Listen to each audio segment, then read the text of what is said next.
তিনি বললেন, কে রে রোজা রাখছো? রোজা রাখলে লাভ না লস? আরো জোরে কোন সওয়াব হয় না গুনাহ হয়?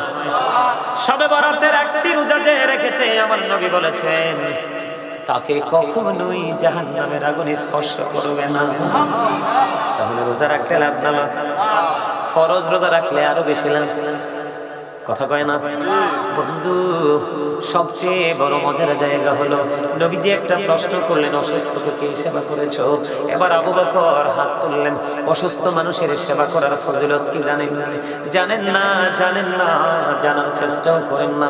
আমার নবীজি বলেছেন, কেউ যদি সকালবেলা কোন রোগীকে দেখতে যায়, তার সাথে তার অবস্থা দেখার জন্য যায়, নবীজি জানিয়ে দিলেন যতক্ষণ না পর্যন্ত সে তার ঘরে ফিরে না আসলো, যদি এই ঘর বা এই ঘর হয়, অথবা এই বাড়ি বা ওই বাড়ি হয়, এক ডিস্ট্রিক্ট থেকে আরেক ডিস্ট্রিক্টে হয়, ঢাকা থেকে নাঙ্গলকোট হয়, 14 গ্রাম হয়, নবীজি বললেন সে ঘরতে বের হয়েছে রোগী দেখার জন্য, রোগীর জন্য একটু ফল ফ্রুট নিয়ে যাওয়ার জন্য। বাড়ি গিয়ে কি করবে? চামচ দিয়ে রোগীকে একটু খাইয়ে দিবে। আহারে আপন মানুষ চলে যাওয়ার পথে, এত প্রিয় মানুষ একবার যদি চলে যায় আর তো ফিরে আসে না, এই চিন্তা করে যাবে। নবীজি জানিয়ে দিলেন তুমি যদি সকালবেলা যাও, বিকেল পর্যন্ত যদি ফিরে না আসো, নবীজি বললেন তুমি যতক্ষণ না পর্যন্ত ঘরে ফিরে না আসবা, ততক্ষণ তুমি জান্নাতি ফল কুড়াইছো। সুবহানাল্লাহ বলেন না? আরো জোরে বলেন সুবহানাল্লাহ। তাহলে এগুলাতে ফজিলত আছে না নাই? এগুলো করার নাম হলো প্রেম, এগুলো ছেড়ে দেওয়ার নাম হলো বন্ধু দুশ্মনী। ঠিক না? আমাদের মধ্যে যে মিসকিন আছে না নাই? কথা কয় না? মানুষকে খাওয়াইলে লাভ না লস? আপনাদের দেশে ফতুয়া দেওয়ার মতো আসেনি, মানুষ মানলে খাওয়ান যায় না? বেদাত এরকম কয়। এই পণ্ডিত গুলোর কথা শুনলেন না, এরা অবার পণ্ডিত। কথা কয় না? আল্লাহ রাসূল কয় আল্লাহর কাছে দুটো কাজ বেশি পছন্দ। কয়টা? একটা হলো পরিচিত হোক অপরিচিত হোক, মুসলমানকে দেখলেই সালাম দিয়ে দিবা। দ্বিতীয়ত হলো যারে খাওয়াইবা পেটটা ভরে খাওয়াই দিও। সুবহানাল্লাহ বলেন। একদিন নবীজির কাছে মেহমান আসলো। আসার পরে নবীজি বিবিদের ঘরে খবর পাঠালেন কিছু আছে কিনা। এবার বিবিরা একজনের পর একজন খবর পাঠালেন রাসূলের কাছে, নবী গো, আল্লাহি আল্লাহর কসম করে বলছি গো, আমাদের ঘরে শুধু পানি ছাড়া আর কিছুই নাই। বন্ধু, পানি দিয়ে কি মেহমান খাওয়ানো যায়? আবার আস্তে আস্তে করে কয়েকজনকে প্রশ্ন করলেন, তোমাদের মধ্যে কেউ কি আছো মেহমানটার মেহমানদারি করবা? হঠাৎ করে এক আনসারী সাহাবী দাঁড়িয়ে গেলেন, ইয়া রাসূলুল্লাহ, আমি তার মেহমানদারি করব মাত্র একটি রাতের জন্য। কয় রাতের? যিনি নিলেন ওনার একটা বাচ্চা আছে ছোট, শুধু ওনার ঘরেও বন্ধ, শুধু বাচ্চার খাবারটা আছে। উনি বাড়ি চলে গেলেন, যাইয়া বিবিকে ডাক দিয়ে বললেন, বিবি রে, ও বিবি, তুমি আজকে বাচ্চাটাকে সন্ধ্যা হলে প্রদীপটা নিবাইয়া বাচ্চাটাকে ঘুম পাড়াইয়া দিও, আমার সাথে মেহমান আছে, আজকে মেহমানদারি করতে হবে। নবীর কাছ থেকে চাইয়া তাকে আনছি আপ্যায়নের জন্য। বিবিকে যেমন বলেছে তেমন বিবি কাজটা করলেন, বন্ধু কাজটা করলেন, বাচ্চাটাকে ঘুম পাড়িয়ে দিলেন। বন্ধু, বাচ্চার খাবারটা মেহমানটাকে খাওয়াই দিল। এবার দিন রাত্রটা পার হয়ে গেল, সকাল যখন হলো, এবার নবীজির দিকে যখন যায়, ওই আনসারী সাহাবীকে দেখে নবীজি শুধু মিষ্টি মিষ্টি হাসি দেয়। এবার যখন কাছে গেল, কাছে যাওয়ার পরে বন্ধু প্রশ্ন করলো, ইয়া রাসূলুল্লাহ, নবী গো, আপনার চেহারা মোবারকে মিষ্টি হাসি ফুটেছে, তার কারণটা কি? এবার নবীজি বললেন, তুমি গত রজনীতে মেহমানের সাথে যে ব্যবহার করেছো, এই ব্যবহারে আমার মালিক অনেক বেশি খুশি হয়েছে, এই খবর শুনেছি, এই জন্য আমি নবী তোমাকে দেখে মিষ্টি হাসি দিয়ে দিয়েছি। আপনারা দাদা ভাই যারা আছেন, আপনারা আগে যে রোল মডেল ছিলেন, যে রোলস মেনেছেন, যেমনি নামাজ পড়েছেন, যেমনি দান করেছেন, যেমনি মানুষকে নিয়ে চলেছেন, ঠিক তেমনি চলবেন। 19-20 মিনিটও হবেন না। আপনার সামনে যদি 1-10 মুফতি এসে ফতোয়া দেয়, তাদের কথা মানবেন না। বলে, হুজুর কেন গো মানবো না? আপনারা আগে ধারাবাহিকভাবে যেমনি আমল করেছেন ঠিক এমনি বলবেন। বেদাত বললে ভয় পাবেন না, তাদের কথা শুনবেন না। কারণ হলো নবীজি বলেছে, কিয়ামতের পূর্বক্ষণে পৃথিবীতে মূর্খ আলেমের সংখ্যা সংখ্যা বের হবে, তাদের সিনায় সঠিক কিতাবের ইলম থাকবে না। তারা মন গড়া ফতোয়া দিবে, ফতোয়া শুনে শুনে সাধারণ মানুষগুলোর মাথা নষ্ট হয়ে যাবে, তারা পথভ্রষ্ট হয়ে যাবে। ওই মানুষগুলো ওই কথিত মৌলবীদের কারণে মানুষ জাহান্নামী হবে। এই জন্য কিয়ামতের আলামতের মধ্যে একটা আলামত হলো অশিক্ষিত মূর্খ বড় বড় দাড়িওয়ালা, বড় বড় টুপিওয়ালা, বড় বড় পাঞ্জাবিওয়ালা মৌলবী। কথা কি বুঝেন আমার? একজন মানুষকে খাওয়াইতে পারলে শান্তি লাগে না? একজন মানুষকে দিতে পারলে ভালো লাগে না? আচ্ছা, খাওয়ানো যদি বেদাতে হয়, নবীজি কেন বললেন যে তুমি যখন তরকারি রান্না করো, কি করো? তরকারি রান্না করো, তরকারির পাতিলে ঝোলটা একটু বাড়াই দিও। কি করিও? ঝোলটা একটু বাড়াই দিও। ইয়া রাসূলুল্লাহ, কেন গো? তোমার পাশের ঘর গরিব মানুষ, আনতে পারে না, খাইতে পারে না, হয়তো আজকে দুপুরে তার ঘরে ছুটকিও নাই, তরকারি নাই, তুমি দয়া করে মায়া করে একটা বাটি তার ঘরে তুমি পাঠাই দিও। সুবহানাল্লাহ বলতেন না? আসলে এই আদর্শটা কি সুন্দর না? মানুষকে খাওয়ানো, মানুষকে দেওয়া। মানুষ তো মানুষেরই জন্য, মানুষকে অন্য কারোর জন্য। আপনি যতই পাওয়ারফুল হন, দেখবেন একলা জীবন কাটাতে পারবেন না, আপনার জীবন সঙ্গী লাগবে। জি যা কথা বলেন, দেখছেন আদব? দেখছেন নি? এখানে আমি আলোচনা করছি, আমার কাছ থেকে অনুমতি নিয়ে গেছে। সুবহানাল্লাহ বলেন না? গতকালকে দেখলাম, তার আগের দিন মাহফিলে দেখলাম শ্রোতা উঠতেছে, আমাকে ইশারা দিয়ে তারপরে গেলেন। এগুলো হচ্ছে আদব, এগুলো হচ্ছে প্রেম, এগুলো হলো শিক্ষা। এখনকার যুবকদের মাঝে সেটা নাই। তার কারণ হলো আমরা ব্যর্থতার দায় কিন্তু আমরাও এড়াতে পারি না। এই ব্যর্থতার দায় কিন্তু আমাদেরকে নিতে হবে। আমরাও সঠিকভাবে কাজ করতে পারছি না। আমরা আমাদের জায়গা থেকে যতটুকু কাজ করছি সেটা কিন্তু যুবকদের কাজ পর্যন্ত যাচ্ছে না। আপনাদেরকে দায়িত্ব পালন করতে হবে। যারা বাবা দাদা হয়েছেন, মা হয়েছেন, যুবকদেরকে অ্যাক্টিভ করতে হবে। তাদেরকে না জানাইলে তারা জানতে পারবে না, তাদেরকে না বোঝালে তারা বুঝতে পারবে না। তারা অবুঝ বিধায় কিন্তু তাদেরকে ভুল ফতোয়া দিয়ে দিয়ে তাদেরকে পথ নষ্ট করে দিচ্ছে।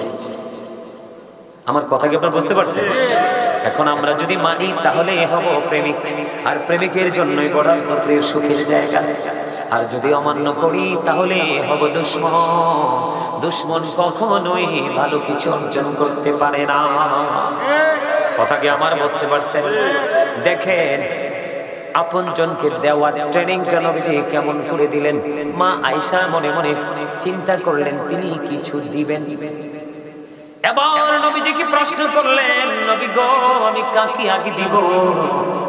নবীজি জানাই দিলেন, যার দরজাটা তোমার খুব কাছাকাছি সেই ঘরের মানুষকে আগে দাও। তার মানে যে তোমার খুব কাছের পুরুষই, যে তোমার খুব কাছে, তুমি তাকে আগে দাও। তারপরে যিনি একটু দূরে তুমি তারে পরে দিও। সুবহানাল্লাহ বলবেন না? ইসলাম কত সুন্দর। নবীর প্রেম থাকলে কিন্তু সৌন্দর্য ফুটিয়ে তোলা যায়, ঠিক না? বন্ধু, আমাদের মধ্যে অনেক নামাজি আছে, ব্যবহার সুন্দর না। অনেক দানবীর আছে, তাদের মেজাজ অনেক উগ্র, মানুষের উপর আঘাত করতে দ্বিধা করে না। কথা কন না কেন? এটা বলার কারণ হলো, আমার উদ্দেশ্য হলো আজকে প্রেম নিয়ে বিভিন্ন জায়গা থেকে তত্ত্ব আলোচনা করব। বন্ধুরে আমার, আমি আপনাদেরকে বলে দিতে চাই, আচরণ এটা কিন্তু আচরণের অংশ। আচরণের অধ্যায় থেকে আমি আপনাদেরকে নিয়েছি। আল্লাহর হাবিবকে হযরত আবু হুরায়রা রাদিয়াল্লাহু তাআলা আনহু থেকে হাদিস খানা বর্ণিত। আমার নবীকে একজন জনৈক ব্যক্তি দুটো প্রশ্ন করলেন। কয়টা? দুটো প্রশ্ন করলেন। একজনের দিকে ইশারা করে বললেন, ইয়া রাসূলুল্লাহ, নবী ওই মানুষটা অনেক বেশি নফল ইবাদত করে, দান সাদকা করে, কিন্তু নবী গো তার ব্যবহারটা তো সুন্দর না, তার ব্যবহারে মানুষের কলিজায় আঘাত লাগে। নবীজি সঙ্গে সঙ্গে বলে দিলেন সে জাহান্নামী। আরেকজন মহিলার দিকে ইঙ্গিত করে বললেন, ইয়া রাসূলুল্লাহ, ইয়া হাবিবাল্লাহ, নবী নবী গো। আরেকজন মহিলার দিকে ইঙ্গিত করে বললেন, হাদিস শরীফের মধ্যে এসেছে, নবীজি কি বললেন, নবী ওই মহিলাটা বেশি দান সাদকা করে না, বেশি ইবাদত বন্দেগী করতে পারে না, কিন্তু নবী গো তার ব্যবহারে তো মিষ্টি, তার আচরণ শুনলে মানুষের কলিজা ঠান্ডা হয়ে যায়। এবার নবীজির সঙ্গে সঙ্গে জানিয়ে দিলেন সে জান্নাতি। শুধু নামাজ পড়লে চলবে না। দেখবেন আমাদের দেশে অনেক হুজুর আছে স্টেজে বসে নামাজ পড়লে শুধু জান্নাতে যাওয়া যায় না। নামাজটাকে টেকসই করতে হলে আপনার প্রাসঙ্গিক যা আছে সব সুন্দর করতে হবে। আমি ব্যবহারের কথা বলছি, দেখবেন অনেক শক্ত একটা জিনিস, অনেক স্ট্রং একটা পরিবেশ, এটাকে শান্ত করা কোনোভাবে যায় না। কিন্তু দেখবেন যখন আপনি কোমল হয়ে যাবেন, নরম হয়ে যাবেন, অনেক কঠিন জিনিসটাও বন্ধ সফট হয়ে যায়। কথা কয় না? অনেক হার্ড জিনিসটা কিন্তু অনেক ইজি হয়ে যায় শুধুমাত্র ব্যবহারের কারণে। ব্যবহারে সুন্দর করতে হবে, মাধুর্যপূর্ণ করতে হবে, অন্যথায় সফলতা সম্ভব না। এবার আসেন রাসূল ব্যবহার আমাদেরকে কেমনে শেখালেন। বন্ধুকে তা প্রমাণ করে দুজন, একজন হলো গরিব, একজন হলো ধনী। দুজন সম্পর্কে দুটো সেন্টেন্স করবো কিনা? The rich are not always happy. ধনীরা সব সময় সুখী নয়। The poor are born to suffer. গরিবরা জন্মগ্রহণ করেছে দুঃখ ভোগের জন্য। এখন এই গরিবরা যে দুঃখটা ভোগ করে, সাফারটা করে, এই সাফারটা কার পক্ষ থেকে আসে? আরে না, এই সাফারটা আল্লাহর পক্ষ থেকে আইব, কিন্তু আপনার আমার সমাজের বড় লোক থেকে আসে। কোত্থেকে আসে? কথা কয় না। আরো জোরে। আপনি আমি যেটা দেখি এটা কার পক্ষ থেকে হয়? সমাজের দরিদ্র মানুষগুলো নির্যাতন কার পক্ষ থেকে আসে? নির্যাতিত হয় যারা ধনী তাদের থেকে না? কথা কয় না। কেউ ডাইরেক্ট, কেউ ইনডাইরেক্ট। আপনারা টিভিতে দেখেন না, বড় বড় গ্রুপের মালিকরা এক গ্রুপ আরেক গ্রুপে মারে, এক গ্রুপের দল আরেক গ্রুপ নিয়ে বন্দি করে গুম করে না কিনা? বলে হুজুর হুট করে এখানে আসলেন কেন? আচরণ বিধি বোঝানোর জন্য। আমার রাসূল বলে দিলেন, ধনী মানুষ যিনি 10 তলা ভবন বানাবেন, পাশের 1 ঘন্টার প্লট হলো আরেকজন গরিবের। আল্লাহর নবী শিখাই দিয়েছে, দেখেন ইসলাম কত সুন্দর, নবীর প্রেম কত প্রেমময়, নবীর প্রেম বন্ধু কত মধু। নবীজি বললেন, তুমি 10 তলার বাড়িটা বানাইবা, বাড়িটার ড্রয়িং তুমি প্ল্যান সবকিছু পাস করে ফেলেছো। এখন তুমি বাড়ি বানাইতে হলে তুমি তোমার পাশের গরিবের সাথে একটু পরামর্শ করে নিও। সুবহানাল্লাহ কন্যা, আরো জোরে। কি করে নিও? তোমার পাশের গরিবকে উস্টা মেরে জায়গাটা দখল করে পুরোটা বাড়ি বানাইবা। তোমার পাশের যে দরিদ্র লোক তার সাথে তুমি একটা সিম্পল বৈঠক করে নিও। কেন গো নবী বৈঠক করতে হবে? কারণ তুমি একটা বাড়ি বানাবা, কমপক্ষে 100 বছরের বাজেট, ঠিক না? তুমি যেইভাবে প্ল্যান করেছো, প্ল্যানটা পাস করেছো, ড্রয়িংটা তুমি কমপ্লিট করেছো, এটাকেই তুমি বাস্তবায়ন করবা। 100 বছরে তুমি যেমনি করে সুবিধা নিতে থাকবা, ঠিক তেমনি ভাবে অসুবিধাটাও হবে ওই গরিবের 100 বছরের জন্য। এই জন্য নবীজি বলে দিয়েছেন, আচরণ শিখো, আচরণ শিখো, ব্যবহার শিখো। বন্ধু, ব্যবহারটাকে মাধুর্যপূর্ণ করো, অন্যথায় নামাজ দিয়ে, রোজা দিয়ে, দান সাদকা দিয়ে তুমি পার হতে পারবে না। নবীজি জানিয়ে দিলেন, তুমি কি করো? গরিব মানুষটার সাথে পরামর্শ করো, বলে ভাই আমি বাড়িটা এমনি বানাইতে চাই, তোমার কোনো অসুবিধা হবে কিনা? রাসূল জানাইয়া দিলেন, ওই গরিব যদি কই, বাবারে তুমি তো ধনী, যা ইচ্ছা তাই করতে পারো, কিন্তু আমার প্রস্তাব তুমি যদি এমনি করো আমার তো অসুবিধা হয়ে যাবে, এটা লাগতে পারবো না, তুমি অনেক কোটি কোটি টাকা খরচ করে করবা। নবীজি বলছে, গরিব মানুষটা যদি আপত্তি করে রে, তুমি ড্রয়িংটা চেঞ্জ করে ফেলো, তাহলে তুমি জান্নাতি। জোরে জোরে বলুন সুবহানাল্লাহ। তাহলেই হবে তুমি নবীর প্রেমিক। যেমন ধরেন আপনি বাজারে গেলেন, কি করলেন? বাজারে গেলেন, আপনি প্যাকেট জাতীয় কোনো জিনিস আনলেন, ডেট এক্সপায়ার হয়ে গেছে, আছেন এরকম? যেমন একদিন আমি জানি না, আরো বহুত আগে 7 আপ কিনে আনছি বাসার জন্য, বাসা দাম ছিল ছোট বলছে, এখন ভাইয়া ডেট এক্সপায়ার। আমি কই, ও মোর খোদা, আমি তো লজ্জা পাইলাম। কি হয়ে গেল? ডেট এক্সপায়ার হয়ে গেল, রিটার্ন করার জন্য চলে গেল। বন্ধু, আমি গেলাম না জানি, বাবাকে দিয়ে পাঠাইলাম, সঙ্গে সঙ্গে দোকানদার কি করলেন, এটা রেখে দিয়ে সরি বলে আরেকটা ইনটেক দিয়ে দিলেন, একেবারে নিও। ও বন্ধু, নবীজি বলেছে, তোমার কোন ক্লায়েন্ট যখন তোমার জিনিসটা নিয়ে যাবে, তুমি যখন থেকে তাড়াহুড়ো করে নিয়ে গেছে, অথবা তুমি মনের অজান্তে দিয়েছো। কিন্তু এখনকার ব্যবসায়িক ম্যাক্সিমামই সিটার, মনের অজান্তে দেয় না, ইচ্ছা করে দেয়। আলু ধরেন 8টা 1 কেজি হবে, সিস্টেম করে পচা 2টা ঢুকাইয়া দেয়। কিন্তু ওই বোকাই জানে না আল্লাহ কয় সূরা রহমানের মধ্যে ওয়াকিমুল ওয়াজনা বিল কিসতি ওয়ালা তাকসিরুল মিজান, আল্লাহ কই ন্যায্য ওজন কায়েম করো, ওজনে কম দিও না। তুমি যদি ইচ্ছে করে দিয়ে থাকো তাহলে তোমার যে ভালো 6টা আলু কয়টা? 1 কেজিতে সাপোজ কথার কথা বলছি, আপনারা কিছু মনে করেন না, বুঝেননি কথা। তুমি যে ভালো 6টা আলুর দাম নিলা, ইচ্ছে করে 2টা পচা দিয়ে দিলে সে তো 3 মাইল চলে গেছে, গাড়ি ভাড়া যাবে 3 কেজি আলুর দাম। আরিফ, আমরা যে চট্টগ্রাম এক জায়গায় গেলাম, শুধু বাজার করতে আসতে লাগে সিএনজি ভাড়া 500 টাকা।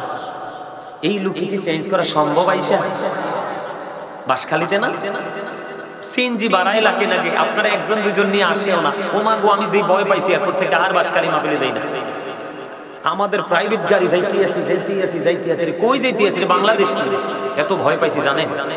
আপনাদেরকে এক্সাম্পল দিলাম। ওই লোকটা কিন্তু আলুগুলো চেঞ্জ করতে আসবে না, বিবিকে বলবে বিবি কষ্ট পাইও না, আমার রং তুমি বকাঝকা আমারে করো, কিন্তু ফিরাইতে পারবো না।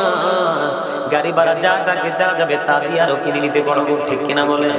আল্লাহ রাসূল জানিয়ে দিলেন ওই 6 আলুর দাম সহ তোমার টাকা হারাম হয়ে গেছে। যদি তুমি বাড়ি যাওয়ার পরে যদি বন্ধু দোষ ত্রুটি ধরা পড়ে, আবার তিনি 1 দিন পরে হোক 2 দিন পরে হোক তোমার কাছে ফিরে নিয়ে আসলো, তুমি হাসি মুখে সরি বলে তাকে আরেকটা ভালো ফিরিয়ে দাও। তাকে তুমি সরি বলে দাও, গাড়ি ভাড়া লাগবে না, দেখবা সে এমনিতে খুশি হয়ে যাবে। বলবা বন্ধু আমি বুঝিনি, আপনার কষ্টের জন্য আই এম রিয়েলি সরি, ঠিক কিনা? তখন দেখবেন আপনার ক্লায়েন্ট খুশি হয়ে যাবে, হৃদয় রাজ্যটা ভরে যাবে, তার রিটার্ন আসার পরিশ্রমটা কি হয়ে যাবে? একেবারে বন্ধু শান্ত হয়ে যাবে। আল্লাহর নবী বলেছে তুমি তোমার ওই ক্লায়েন্টের সাথে, কাস্টমারের সাথে এত সুন্দর আচরণ করলা, তোমার জন্য বরাদ্দ অবর্ণীয় সুখের জায়গা জান্নাত। এসে একটা হাদিস শরীফ বলে আজকে আলোচনা শেষ করব। বন্ধু মজার খবর শুনেন, আমাদের মধ্যে এমন অনেক মানুষ আছে না যে কি করে দেখবেন একজনে বকা দেয়, আরেকজনে পাল্টা 3টা বকা দেয়। আছে না নাই?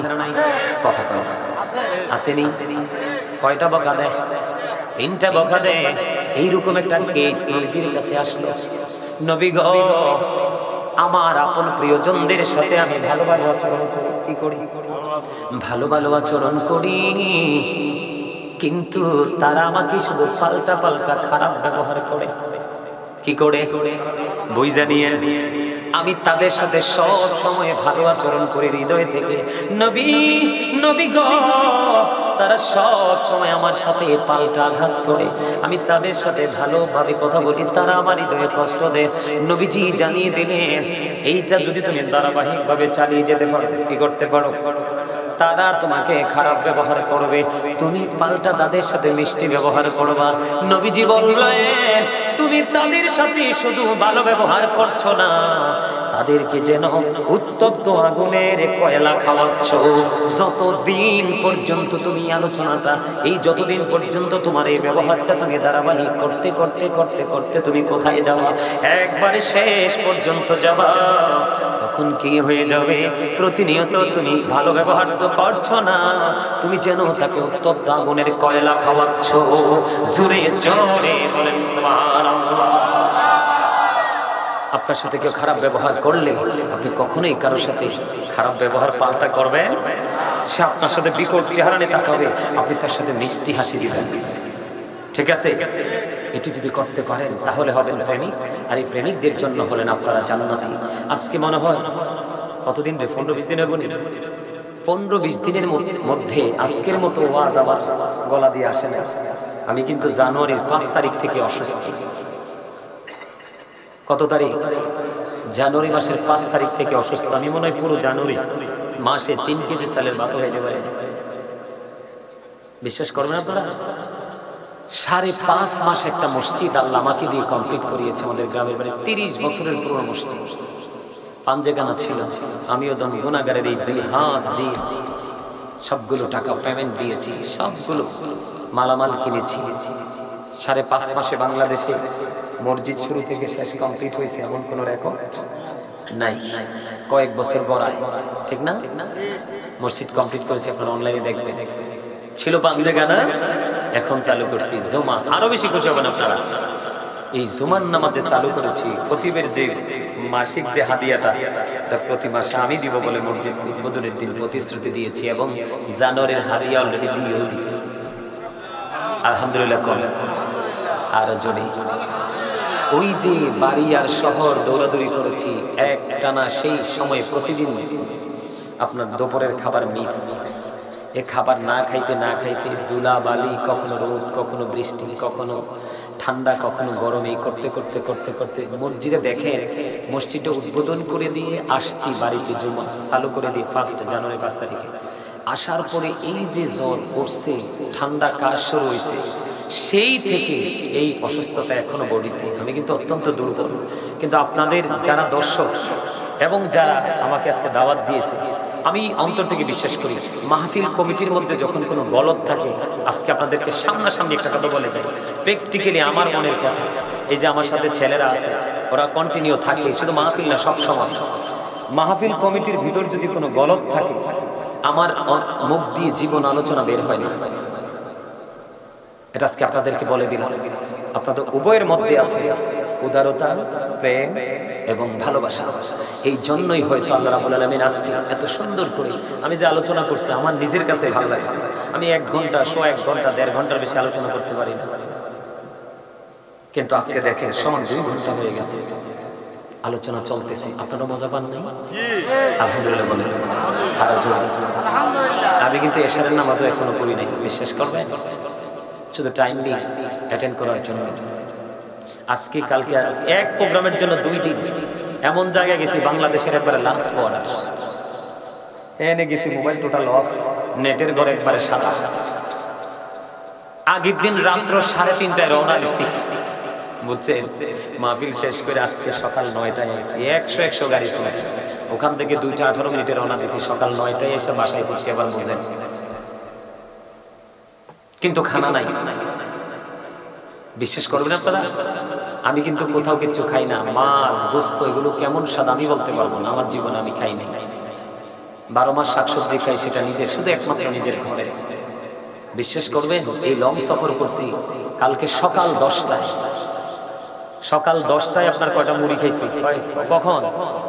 সকাল 10টায় কয়টা মুড়ি খাইছি, স্টেজে ওঠার আগে রাত্র 10টায় কয়টা মুড়ি খাইছি এই বাচ্চাগুলোর সামনে। আর সেই খাবার না না না না সরি সরি সরি না না না, আমি 1.5 ঘন্টার উপরে আলোচনা করতে 2 ঘন্টা কথা বলার পরে একটা মানুষের আর কথা চলে না। মিলাদ আছে, কিয়াম আছে, মুনাজাত আছে। প্লিজ আপনারা যদি আবার বলেন, সরি বলেন। আরে কোন আমার কাছে কানে কানে কল একদম, আরে আর কাছে কোন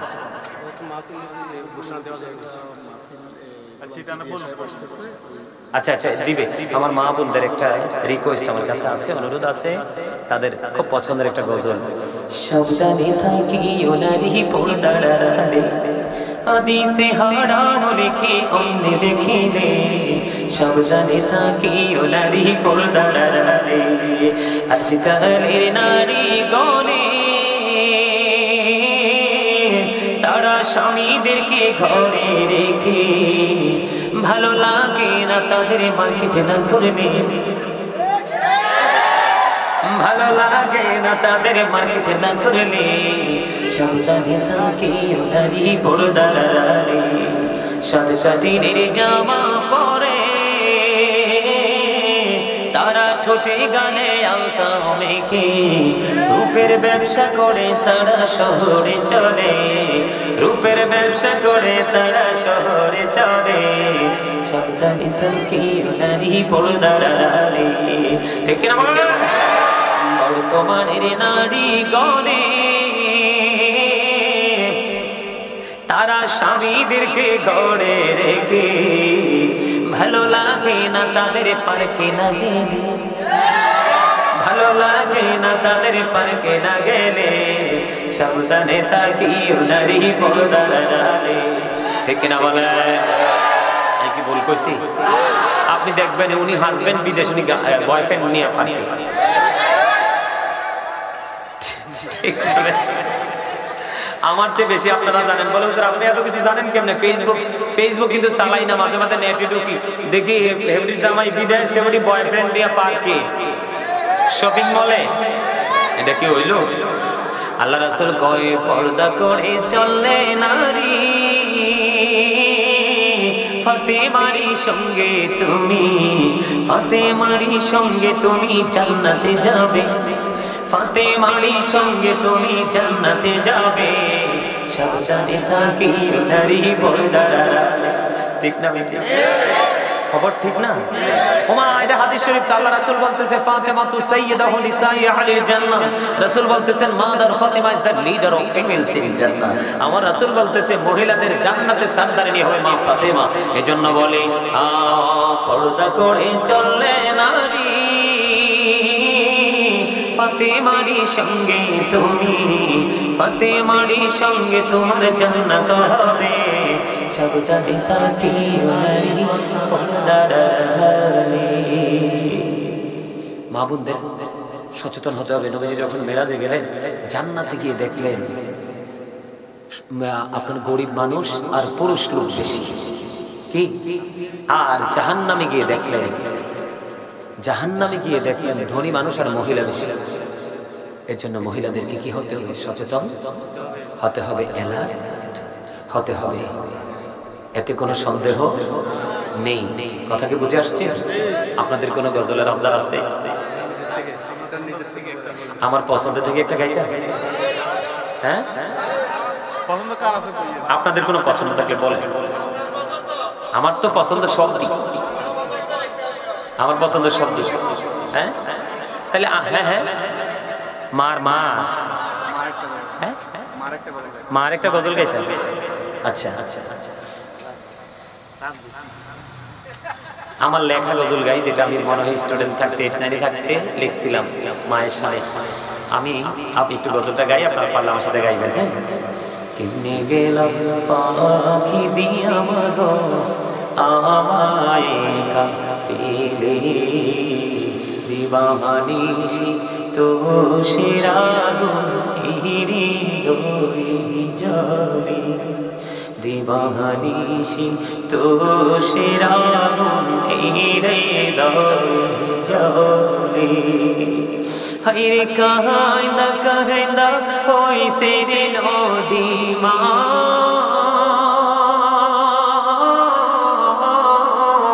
হায়রে কাহাইন্দা কাহাইন্দা হইছে রে নদী আমার নয়ন জলে,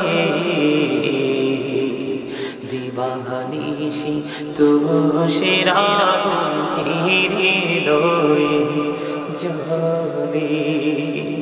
আদর করে নেই গোকে আমায় কোলে তুলে, কিছুদিন দৌড় করিয়া যাই যে আবার ভুলে, আমায় কে দিবে সান্ত্বনা গো মা,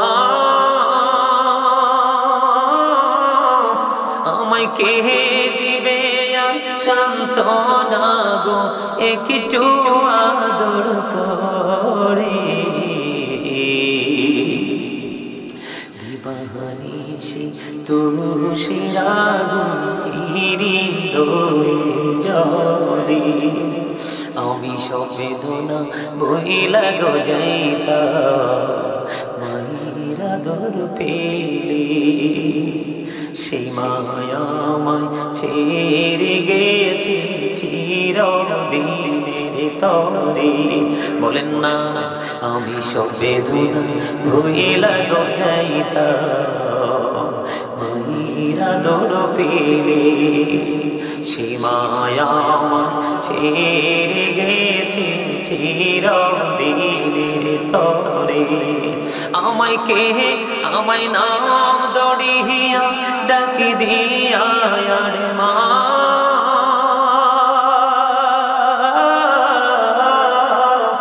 আমায় নাম দড়িয়া ডাকি দিয়া কে নিবে রে ঘরে, দিবানিশি তুষের আগুন হৃদয়ে জলে মজনুনি আছে গোজার এ ধরণীর তরে সেই মাকে রাখিও তোরা আদর যত্ন করে তোমরা ভইল না গো মা জননী মা তোমরা ভইল না গো মা জননী রাইখো যতন করে দিবানিশি তুষের আগুন এই হৃদয়ে জ্বলে। ওই যে দেখেন আমার চাচা চোখের পানি ঝর্ণার মতো পড়তেছে। মা বাবা এমন এক নিয়ামত যার জীবনে হারিয়েছে সে বুঝে পৃথিবীর সব আছে কিন্তু মা বাবা নাই। সন্তানের সুখের যে জায়গা সুখের যে আঁচল হারিয়ে যায়। এজন্য আপনার আমার সকলের উচিত সম্মানিত উপস্থিতি মা বাবাকে ভালোবাসা, মা বাবার সাথে শ্রদ্ধা রাখা, সামাজিক বন্ধনে আবদ্ধ হওয়া, সুদ ঘুষ অন্যায় অপদার মিথ্যা চুরি ডাকাতি পরের হোক নষ্ট এই সব কিছু থেকে বেঁচে থাকা উচিত। আর বেঁচে থাকতে হলে আপনাকে আমাকে একটা কাজ আপন করে ধরতে হবে, সেটা হলো নামাজ। আপনি যেন 5 ওয়াক্ত নামাজ পড়তে পারি, আল্লাহ যেন আমাদের সবাইকে সে তৌফিক দান করে সকল জন্য আমিন। আবার আল্লাহু আকবার। তাবারুক ছাড়াই উনি বসে আছে। আলহামদুলিল্লাহ আলহামদুলিল্লাহ। আল্লাহ রাব্বুল আলামিন আপনাদেরকে অনেক অনেক বেশি রাসূল প্রেমিক হিসেবে কবুল করে নিন। যেরকম না আমিন। আল্লাহ যেন এই প্রেমকে কিয়ামতের দিন পর্যন্ত যেন অমর হিসেবে কবুল করে নেয়। যেরকম না আমিন। সম্মানিত উপস্থিতি আলহামদুলিল্লাহ আলহামদুলিল্লাহ। আমি ছোট্ট করে আমি তো বিপদে পড়ে যাব। ফোনে 12টা কিন্তু বাজে যাইতেছে। আমি কিন্তু 10 মিনিট আগে আমাকে ছেড়ে দিতে হবে। আমি আপনাদের এখানে অন্তত পক্ষে ফরজ এবং 2 রাকাত সুন্নাত পড়তে হবে পরে বিতির। আমি খুব তাড়াহুড়া করে একটু জিকির করছি, কিয়াম করছি, মুনাজাত দিয়ে দিচ্ছি। আমার আল্লাহ আল্লাহ আল্লাহ লা ইলাহা